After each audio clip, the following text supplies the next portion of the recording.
All right, so just some late breaking news here as of about 11:16 a.m.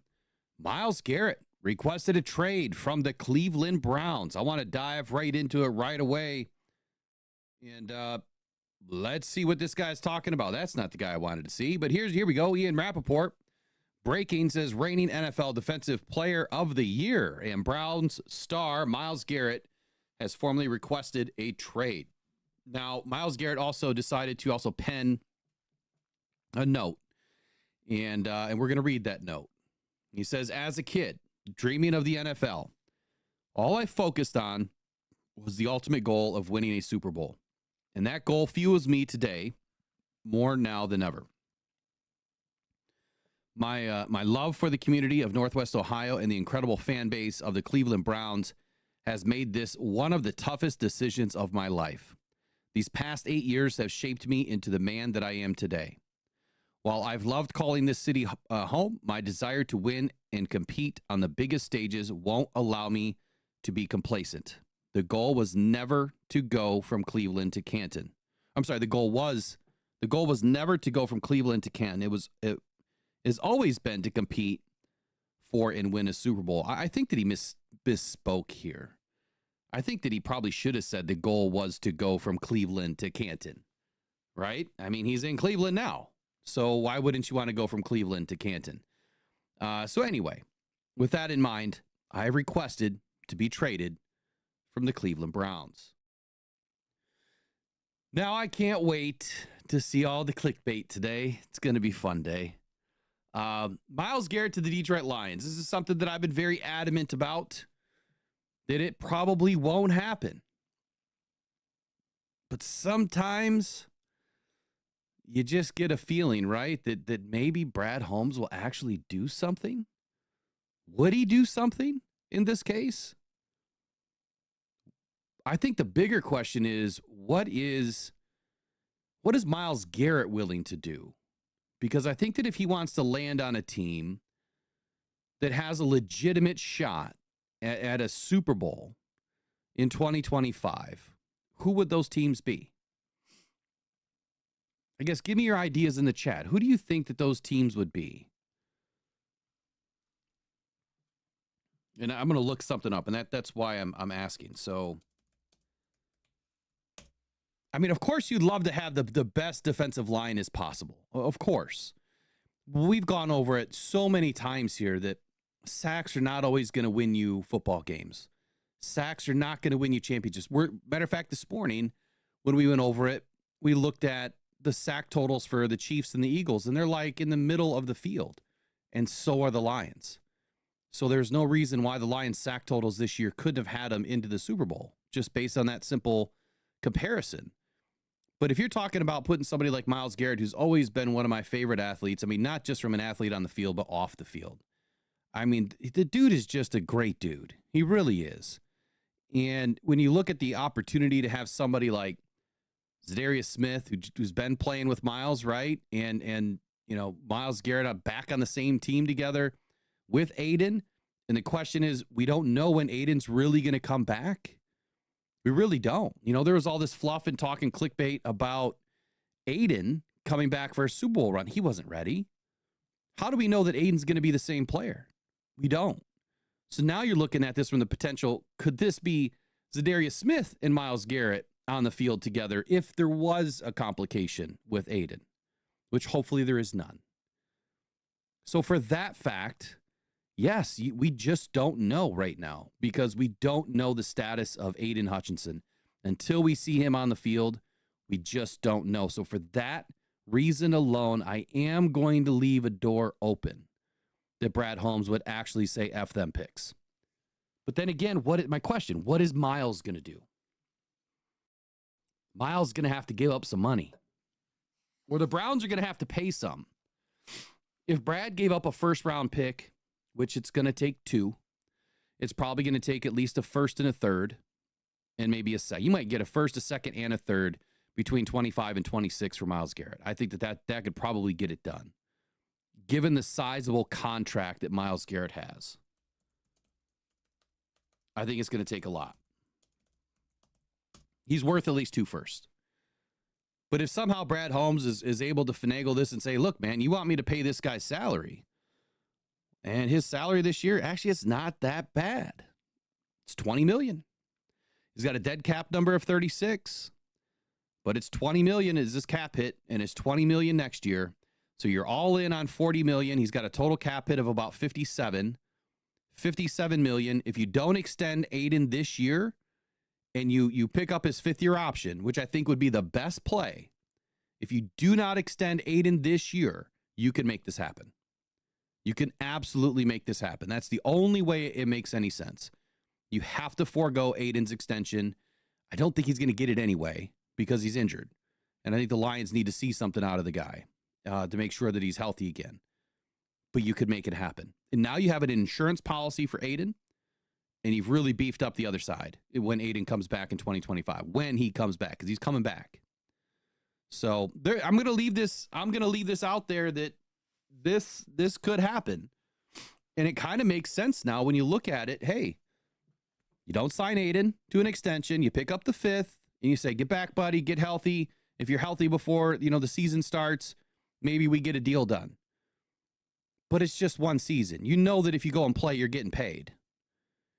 In $20 million or 56 or 57, whatever it is, all in for Myles Garrett for 2 seasons, I would take that. Even though that's a lot of money, and you're then are going to give up something somewhere. You have to give up something, which means maybe you don't get Jameson Williams done.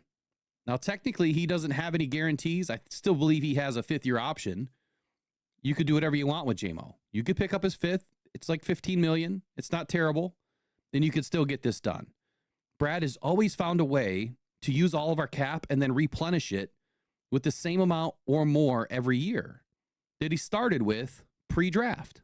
It's insane how he does it. So this year, again, could it happen? I think it can. Am I saying that this is going to fix all of our problems? No, because Myles Garrett's been one of the best to ever do it. And the doo-doo Browns have never even sniffed the playoffs. They're just not. They're not a team that's been in the playoffs every single season with the best edge rusher. So I don't want to put false hope out there that it cures everything. But then again, the Lions got a banged up Aleem McNeil. They got a banged up Aiden Hutchinson. 2 guys, they don't know when they're going to be back. They don't know how healthy they're going to be. Aleem could be November. If we're lucky, like November, maybe December 1st. So, yeah, you need another power move. And then DJ Reader's gone after this season, most likely, unless he takes a cheap deal. So then next year, we're having Myles Garrett fills a hole. So now you can take a rookie this year at the end of the first round, or even maybe even to the second round or whatever. You can move some picks around, but you may lose this year's pick. So the question is this: do you give up your first round pick this year? You don't pick one up. You don't take an edge rusher, which totally defeats the purpose of roster roulette. But now you have another guy. The only thing that worries me is, what if he gets hurt? With a rookie, it's a little bit different. You didn't expect everything out of the rookie. Aiden was a different story. But you're not expecting anything out of a rookie this year that you draft behind Aiden. You expect him to kind of grow. You still have Josh Paschal that can play the other side. And we don't know if the Lions are going to bring back Davenport. And you already have Zadarius Smith.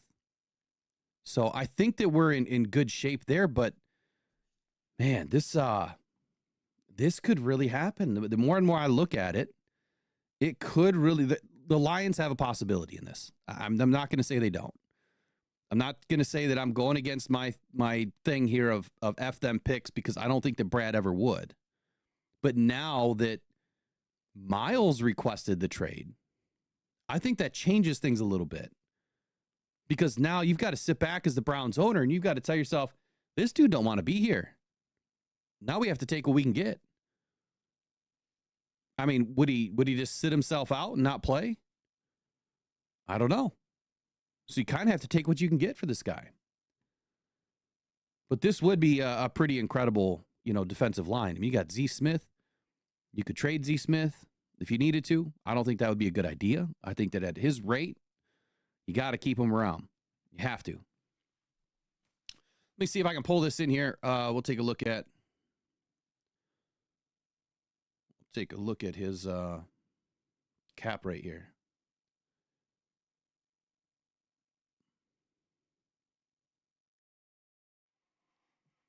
All right, so right here, down here, I don't think you can see my cursor. This is 2025, right here. Okay, 19.722 million. This is next year. That's all that he is owed. He has a void year in 2027, which adds another 10 million to the pot for dead cap. And then he's got a void year in 28, 29, and 30. So I would say that all of these void years down here, all of these numbers in orange should hit the Browns. The Lions shouldn't have to worry about that. And yes, to your point, Justin Chase, the cap, of course, will go up. We're expecting 25 million this year at a minimum. Excuse me, at a minimum. Got the hiccups all of a sudden. So 25 million, yeah, offsets some things, but we have to look at all the contracts that the Lions just signed. You know, when do they hit? I haven't even looked at when that's going to hit. But my first question was this: what teams have a legitimate shot this year? Have a legitimate shot this year at going to a Super Bowl that have the cap space? Well, let's start with cap space. The New England Patriots have $124 million in cap. That is a ton. I can't even tell you the last time I've seen a team with that kind of money. Las Vegas Raiders, they have 95 million, but they're not sniffing Super Bowls in 25. Commanders. The Washington Commanders have 82 million. They can definitely fit Myles Garrett. And I'm going to tell you right now, my odds-on favorite, unfortunately, right now is Washington. Defensive-minded coach and Dan Quinn had a great rookie season with Jaden Daniels. Made it to the championship game. They were, maybe a few defensive pieces away, a couple offensive pieces next season or this season in the draft, and they're reloaded. Arizona Cardinals, they're not sniffing. How about the Chicago Bears? Now, I would say no. They're not sniffing. The Chargers at 65 million, they're sniffing. I'm going to be out on the Vikings right now only because it's an unsettled quarterback situation. And then your Lions are the 8th best with cap this season right now, right around 57 million. We can do it. We could absolutely do it. So that 57 is probably going to grow to about 70 or 82. And then you're going to have some offsettling dead cap with, injuries and some other things, some void years, whatever they have going on this season. So that will come down quite a bit. You got about 14 million coming off for the rookie salaries. So yeah, the Lions should have at least 60 million of cap to play with. They can definitely get it done. Bridgewater is back. Yes, he's back at high school. I do not think that Hooker gets traded at all. It could be a trade piece to the Browns. Sure. I mean, it could be. I mean, I respect, that vision in seeing that he could be proffered up. But then again, Hooker hasn't played an NFL down really, of any meaningful snaps. So why would the Browns want, somebody like that? I think that they're going to try to go after getting a quarterback. And Shedeur Sanders obviously has been one that has been mocked to the Browns. So I think with their pick already, I think the Browns are at number 6 pick, if I'm not mistaken. They're already going to have a shot at Shedeur. So they have a quarterback. And if they add a first-round pick this year from Brad Holmes, well, they're going to have another shot, especially when you add in the fact that it's probably going to be a first round this year and a second round next year. And who knows what after that. I think the rule in the NFL is you can only go out 2 seasons.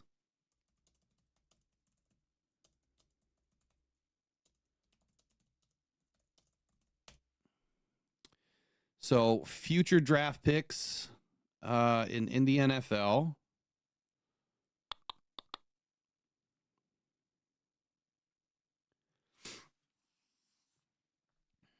Let me just look it up real quick.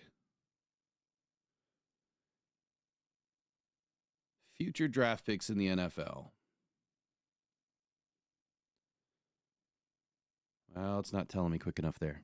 And I'm not going to take anything from Reddit. Reddit's trying to say that you can trade up to 3 seasons. That could be the case. You could trade up to 3. And if that is the case, then yeah, I mean, I could see the Lions, if you were going to trade this year's and next year's, or I'm sorry, this year's and then 2028 or 2027, excuse me, then yeah, I mean, that makes more sense for Brad Holmes. Makes more sense for the Lions. It's definitely a first or two, J-Rod. It definitely is. I mean, you're not going to get the best overall edge rusher in the game, hands down, reigning champ, right? You're not going to get him for anything less than a first and a second. No less than that. I can't even think of any big trades, in recent history. I didn't do a bunch of prep before I jumped on. I just jumped on. But let me read you an article real quick from USA Today. It says the Cleveland Browns might be in for an even bigger offseason overhaul than they had initially envisioned because Myles Garrett on Monday requested a trade. I'm not going to reread his note that he penned, but he's 29 years old. He arrived as the number one pick in the 2017 NFL draft. He's tallied 102.5 sacks in 8 years. He's earned 6 Pro Bowl berths and 4 All-Pro nods while taking home NFL Defensive Player of the Year honors in 2023. Now, the Browns finished 3-14 last season, obviously with Deshaun Watson's, issue going on. They're not going to have to worry about him. He's all but done, probably in the NFL, but they dodged a big-time bullet, having insurance on his final year of his contract, as well as that crazy injury that he suffered while sitting at home. So that's the story. Myles wants out, and I think that's the the differential between the Lions asking for Myles to be available and Myles wanting to be available. Last year, you heard Brad Holmes say that none of these guys were available. No starters. Brad said 0 starters were available at the trade deadline. None. Not one. And he said that there was a handful of guys that they thought could start that were available, which means they weren't even starting, right? They weren't starting in the NFL. So they weren't first round, or they weren't first, on the depth chart. They were rotational players at best. And that's how we landed Zadarius Smith. So it's a bit different now when I think a player requests a trade. Now you're looking at, okay, how do we shed the $50-60 million of cap over the next couple of seasons? We're going to have to eat a bunch of cap because of the trade. So everything that the Browns are going to have to eat right now, I'm looking at, at least 12, 24, 36, 40 quick numbers. I mean, they're going to eat 40-50 million into they have to absorb it into their cap this year, if I'm understanding it correctly. And when you look at the Browns already, I mean, they are in the hole. They are minus 27 million of cap right now, minus 27 million. So how does this help them? I mean, I couldn't tell you exactly how this trade would help them, but why don't I do this? Why don't I sign into my pro account and see if I can't get some help here from Spotrac?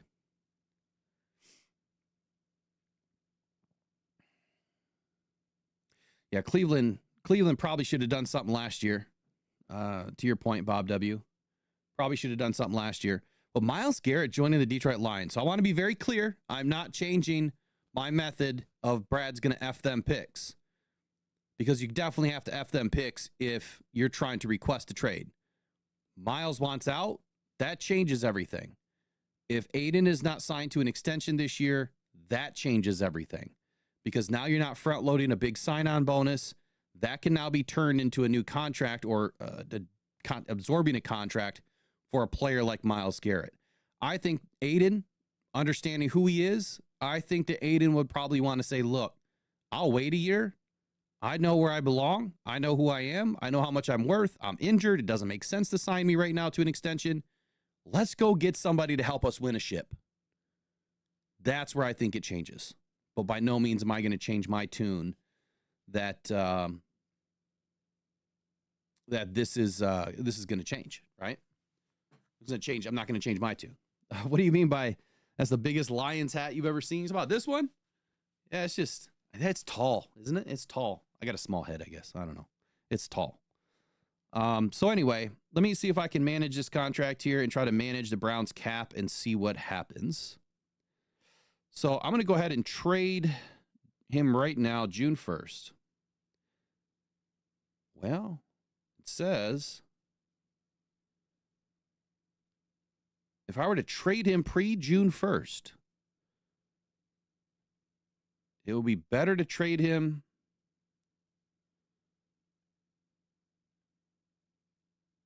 post June 1st. It says minus 55 million will be saved if I trade him post June 1st.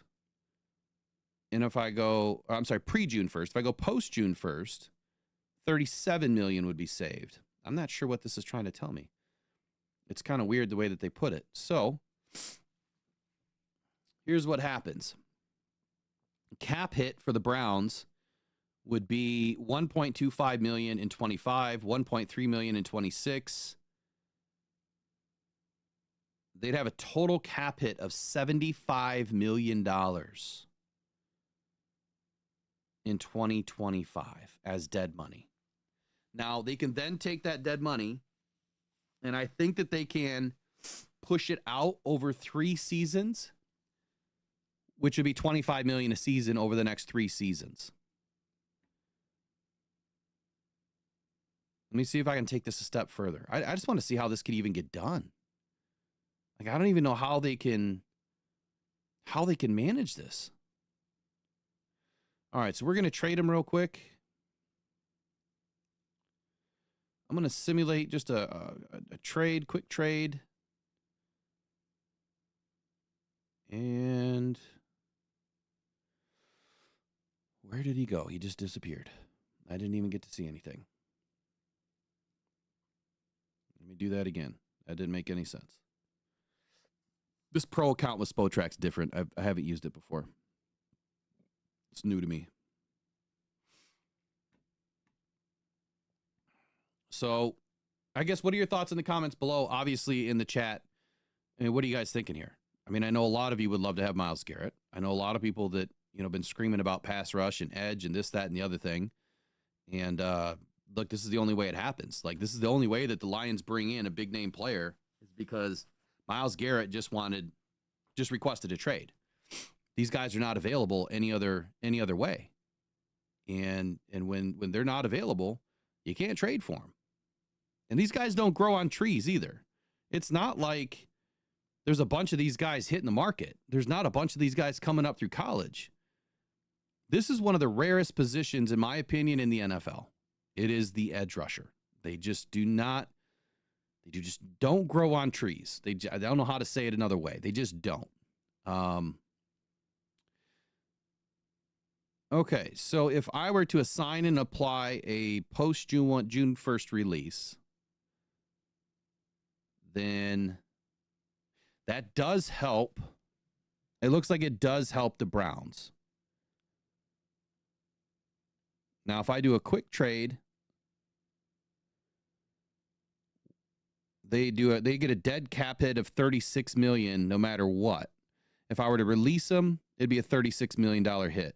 If I do apply a post-June release, they would have a 2025 incurred cap hit on June 1st of $19,722,000. And they would also have a dead incurred cap hit post-June 1 of $14,759,000.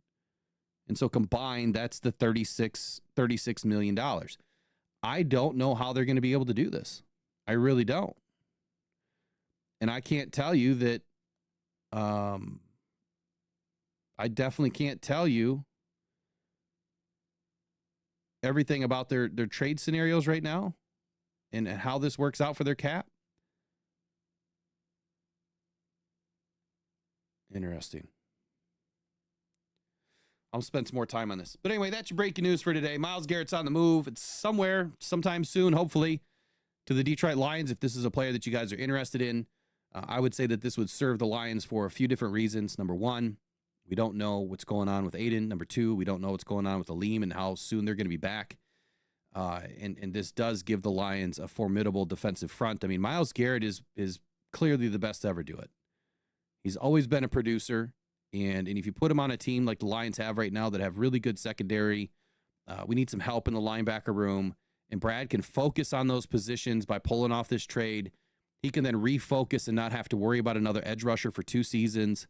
Yeah, when you look at the cap consideration to the pick consideration, he's really going to have to produce, and the Lions are going to have to win a championship. If they don't win a Super Bowl by pulling off a move like this, it'll be the worst trade that the Lions ever did. Clearly, you have to win a Super Bowl. So if you don't win a Super Bowl, it's a waste. Like, you're all in. This is the thing that a lot of Lions fans are waiting for. It's all in, Brad. Push the chips into the middle of the table. So I don't believe in the F them picks. I don't think that you have to go out and make these crazy trades and bring in these expensive players. A lot of teams do it or don't do it, and they win a lot of football games. Let me ask you this. Who did the Chiefs trade for since 2022? Who have they traded for?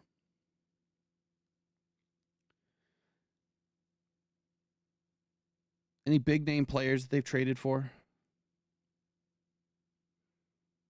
Does anybody know? Yeah, Max, I don't think is going anywhere. I don't think Max Crosby's going anywhere. I really don't. And honestly, Myles Garrett's a much better player than Max.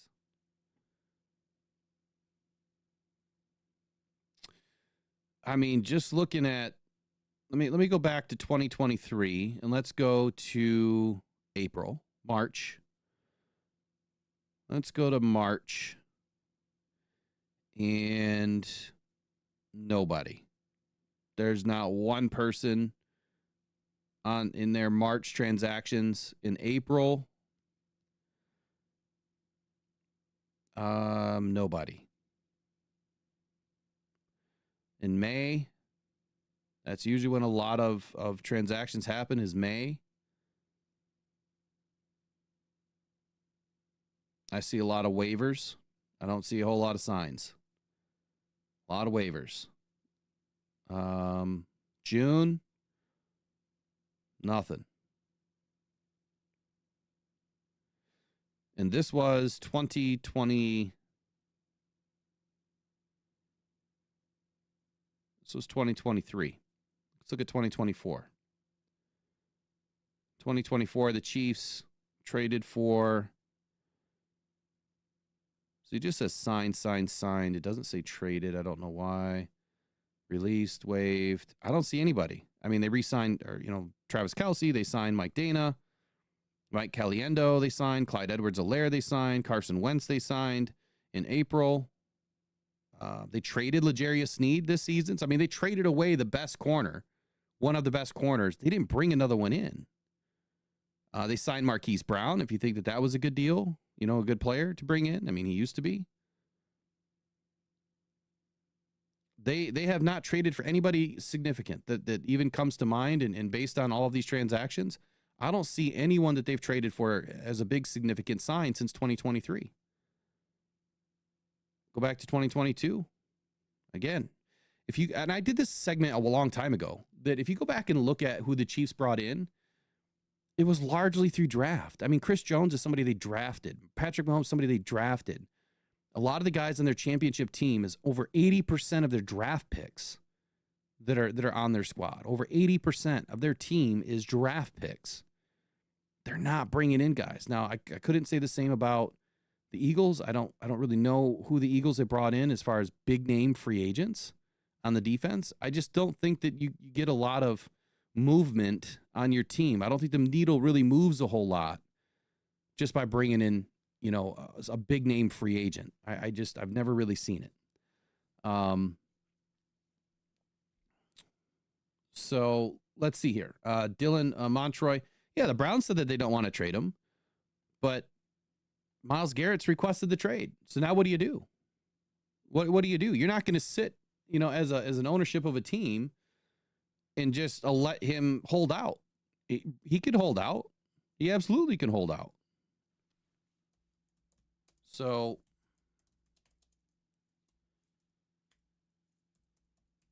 you don't win.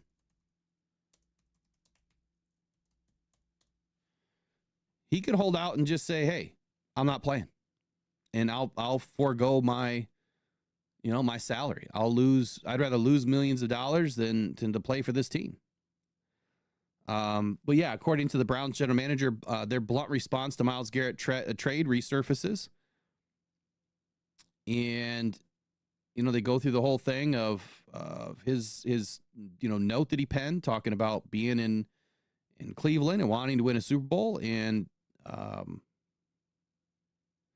here's what Barry said. He says, we feel really good about Myles, obviously, as a big piece for our future. We're looking forward to him being on the field. Like I said in my press conference, we envision him going from Cleveland to Canton when his career is over. And I think that that's kind of funny. I think that that's kind of funny that he said that Barry said that they envisioned him going from Cleveland to Canton. But yet in Myles's note today, he says, quote, "The goal was never to go from Cleveland to Canton." So maybe he didn't misspeak. So he clearly put Barry under the bus here by saying, "Dude, you're full of shit. Like, that's not the plan. I want to win a Super Bowl. I don't want to just go to Canton. I want to win a Super Bowl." He could still go to Canton as one of the best defensive edges to ever play the game without winning a Super Bowl. He'll be there. He wants a Super Bowl. He wants a ring. And then furthermore, so this is why I know it's going to take at least a couple of first round picks. Barry was asked if he turned down an offer that included 2 first round draft picks, and Barry responded, quote, "Correct. You can put that on the record," end quote. So that's why I know it's going to take a boatload to get Myles Garrett to this team. And I just don't know I do know, but I don't know, right? I don't think that Brad is going to give up everything to bring in Myles Garrett. I think that they feel confident enough in how they're able to draft and develop. They've done an excellent job with it. We are not that far away. We've got good picks this year. We got good draft capital next year. They can move around again. They can move up and get the player that they want and need on the defensive side of the football. But I don't believe that this is going to be an opportunity for Brad to just say, "Screw it. I'm going to give out 2 firsts and a second and bring in $40-50 million of the cap." I think that's too much. It's way too much. And Hooker isn't worth anything. Just so you guys understand, Hooker is worth nothing. He's not even worth the 3rd round pick that we spent on him. If anything, he's worth a 5th, maybe a 4th. And even then it's a stretch. It's a stretch. And those picks are just not worth much. They're really not. Let me do one more thing since I'll end this here in just a moment. But I want to go through the trade scenario. I love this little chart that I do. Where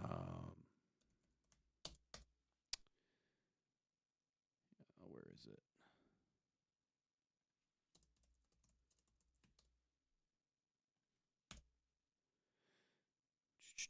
Draft pick evaluator calculator. Okay, let me bring this in.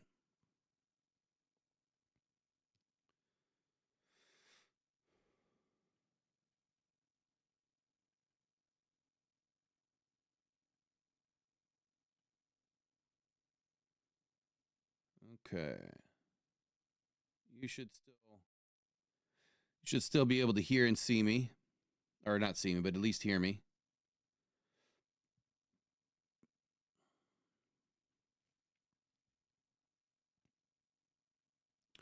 Okay, so assuming that the Lions wanted to give up, we know that the Lions are going to be somewhere towards the bottom, right?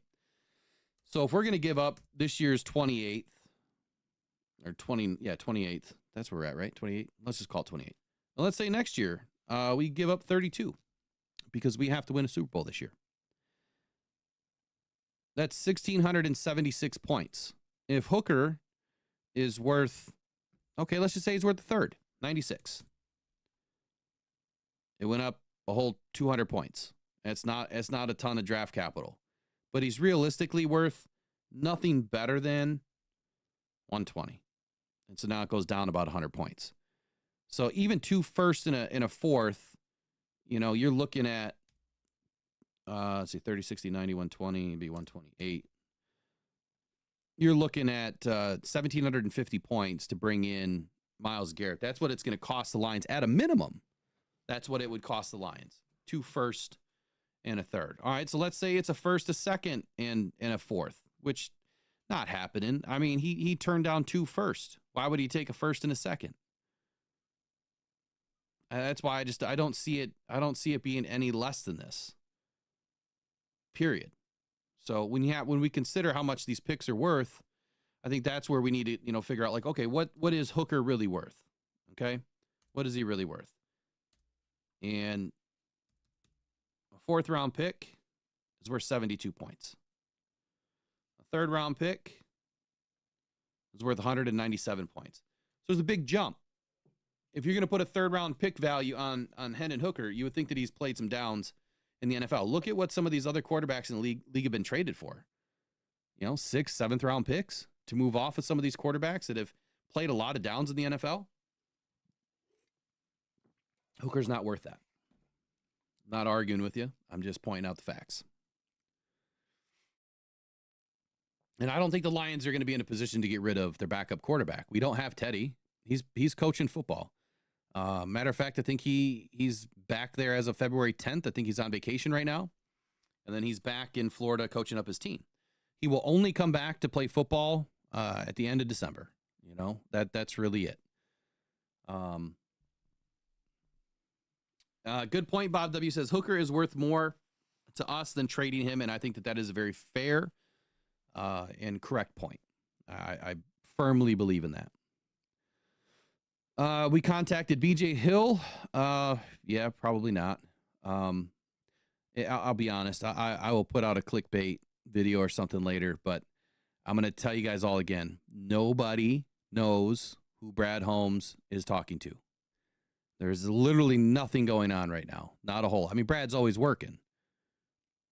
If it's not being reported by the guys that are in the room, there is not one YouTuber out there that has a connection to Brad Holmes and is getting information, because there's not one person that knows who Brad Holmes is talking to than the other person on the line. That's it. That's it. Nobody else knows. Now, like me, I have some people that are in the NFL, right? Also in journalism, that does get information. All of them get information. I don't always use it. Last year, I put out a lot of information that I was right on. And I felt like this year they changed the way that media was kind of going in Detroit. And my source kind of clamped up a little bit last year. He's still around, but kind of clamped up a little bit. And, they can figure out who's selling information, or who's giving the information away. It's very, very select people that have access to this stuff. And that's another thing. If Ian's not reporting it, right? If Adam's not reporting it, ain't happening. It's just not. It's just clickbait. So just something to think about. So anyway, we'll be back at it. We'll be back at it tomorrow. I got some videos to pump out today. But we'll be back at it tomorrow. This is going to be an interesting one to follow. I'm definitely going to try to dig in. I'm in Cleveland often, so it'll be interesting to hear back from one of the guys that I met this year down there when I went and visited. And we'll see if they have any info. But honestly, I'm probably not going to get anything. Not going to know anything. Just won't. If I get lucky, I get lucky. But I'm not going to bank on it. So, all right, thanks for joining me. Myles Garrett to the Lions. How much are you willing to give up? Are you willing to give up this Lions future? Because I can tell you right now, Brad Holmes has done so much more with these picks than just about any other GM in this draft. He's done an amazing job. Yeah, has he missed on a few things? I think so, right? But I think that when you look at the bulk of his work, Brad Holmes is picking winners at like a 75% clip right now. And that's really tough to do. I mean, he's put multiple Pro Bowl and all-pro players on this team in the last couple of seasons. Really tough to do. Penei Sewell, huge hit. First pick, huge hit. And it's just been a domino effect after that. Our second-round picks have got a lot of work to do to get, back to where we thought they were going to be at this stage of their career. Just hasn't happened. I have hope for Josh Paschal. I'm not so high on Levi because of the injury history. But Brad Holmes has done so much better with these picks than any other GM has that we have had. And I feel like these picks are more valuable. Now, I think here's what Brad's going to have to evaluate. Is there edge in this draft between pick 21 and 36 that would make sense to him not trading? If the answer is yes, you're going to roll with it. Do I think that he can move up to 21? I do right now. I do. I think that that's probably his target, is try to get up to 21 or higher. If he can land into the middle of 15, 16, 17, it's a perfect spot to be for an edge rusher, if that's his goal. Now, if he says, I don't see a guy between 21 and 36, then he's probably willing to get rid of this year's first. But is he willing to get rid of next year's first too? And a second or a third to go along with it? I don't know. I think that's a little too risky and a little bit too rich for a team that is building and now going through a major coaching change. And I will say that if you were to weigh this out, and I could put a little video together and kind of weigh it out, coaching changes versus bringing in a free agent. How do you balance the scales again? How do you put your team in the best position to win? Okay, well, you don't have to develop as much. You've got instant guys on the field. That's one way. Can't buy a team because eventually it just costs too much. And you're not going to be able to hold on to guys forever. And we've seen now, this has been the quickest 4 years of football that I think I followed. From the day that, that they started, Brad and Dan, to now, like you blink and it's gone. We had 2 shots in a row to get ourselves to do a Super Bowl, and we didn't. I don't think one player changes that. Like I said this morning, we are only 3 or 4 sacks different than the Eagles. Does that put us in the Super Bowl? It doesn't. But that doesn't mean that pressure doesn't help us create another turnover, which puts points on the board or gives the ball back to our offense, and then we're able to win a few more games and make our way into the next phase of the playoffs. So, anyway, I'll end it for sure this time. We'll see you guys back here a little bit later. Go and probably go Detroit Lions. You guys take care.